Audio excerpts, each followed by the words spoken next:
Welcome back to the deep dive. Today we're tackling a challenge that, well, pretty much everyone learning English has to deal with. Right, getting stuck in that phase where you just list facts about yourself. Exactly. You know what I mean? Saying things like, I like cooking, or I like reading. It's dull, and frankly, it really kills the vibe of a conversation. It definitely does. To help you fix this, we're analyzing a dialogue series from a source called the MR English Show. It follows two characters named Emily and Paul. And we should clarify, we're simply sharing the conversational strategies from this show to help you learn.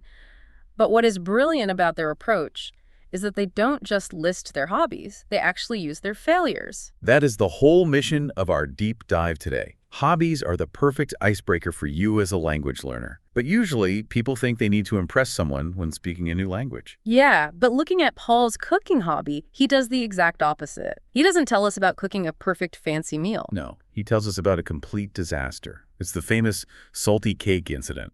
He was trying to bake a chocolate cake, right? Yes, but he sets the scene by explaining he was distracted, he was dancing around listening to music, and he made a critical error. The classic mix-up. He sees a white powder and just assumes it's sugar. But it's actually salt. And he puts 2 whole cups of it into the batter. The result must have been terrible. Oh, it was.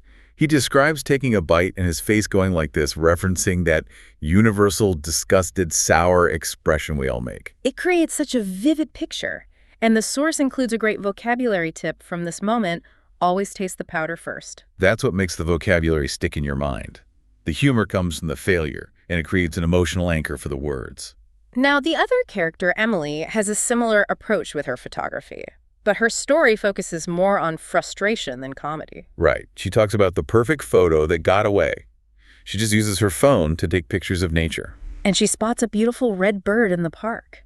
She moves very slowly to get the perfect shot, but right at that moment, her phone battery hits 0%. Which is, a feeling literally everyone in the modern world relates to. It changes a boring statement like, I take photos, into a shared experience of technology failing us. It takes the pressure off.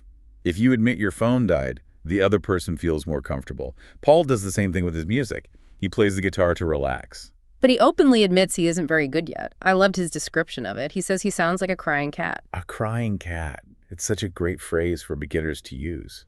And he grounds it in reality with a very specific detail. His neighbor knocking on the wall to make him stop playing. Specificity beats generality every time. Saying your neighbor hates your loud guitar is a real story. It invites the other person to share their own noisy neighbor stories. It really seems like the underlying theme from the sources is that perfection is not required for connection. Even when they talk about nature, things go wrong. Like when Paul goes hiking in the woods and gets completely lost. Getting dark, no map, no phone signal. A really scary scenario. But the resolution isn't about his survival skills. He is rescued by a random dog. He hears a woof woof sound and just follows the dog to safety. It shows you don't need complex grammar to tell an engaging story. Exactly, just a clear sequence.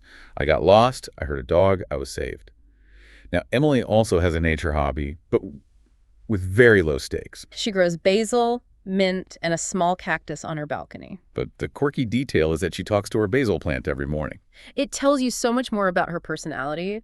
So bringing this all together, what is the main strategy here for learning English? The strategy is to embrace your own salty cake moments. Paul and Emily destroy cakes, miss photos, and annoy their neighbors. But they communicate beautifully because they own those mistakes. You don't have to be perfect to enjoy speaking English. Listening to this deep dive right now is a hobby in itself. It's active learning. Vulnerability is a superpower in conversation. So we want to leave you with a final thought to explore on your own. Think about a hobby you enjoy, specifically one you are terrible at. Maybe you're a messy painter or a really slow runner. How would you explain your own salty cake moment in English? What funny mistake could be your best conversation starter? Give it a try. Thanks for exploring this deep dive with us, and we'll catch you next time.